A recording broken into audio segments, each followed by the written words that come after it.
So meron palang tanong ng viewers natin tungkol sa mga riding gear na ginagamit natin.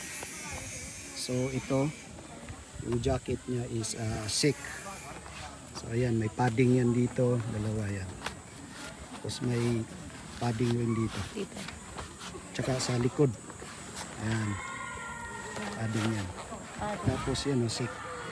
Tapos yung pants Mesh niya naman. Mesh dito. Mesh yan, naka-mesh. Oo, so talagang So, hindi siya mainit. tagos dito ang hangin. Ito mesh din. Mesh, kaya hindi siya mainit.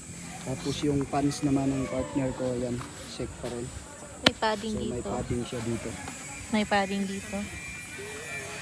Yan. Dito both side. Tapos yung shoes niya naman is Puma. Magaan lang yan. Easy lang to wear. Tapos yung gloves niya is SICK SICK din. din. Yan. Sinabay. Okay, ito naman. Oo, go. So itong riding jacket ko is SICK Fluid.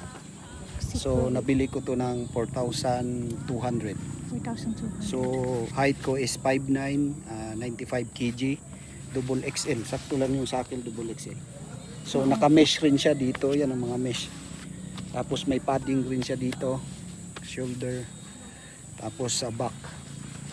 Back. Tapos yung pants ko naman, partner kami ng partner ko, ayan, pareho kami. Oh.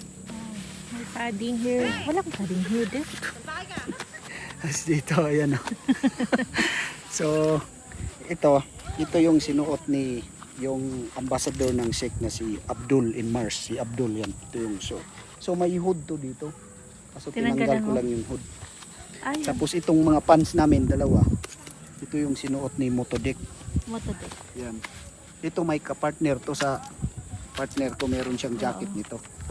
So nagkupo lang kami, black tsaka kuan para pareho. Pareho kami, black ayan. and black.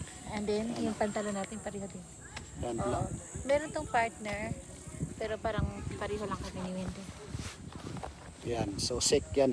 SICK na kuan. So ang mga nagtatanong, SICK yung brand ng kuan namin.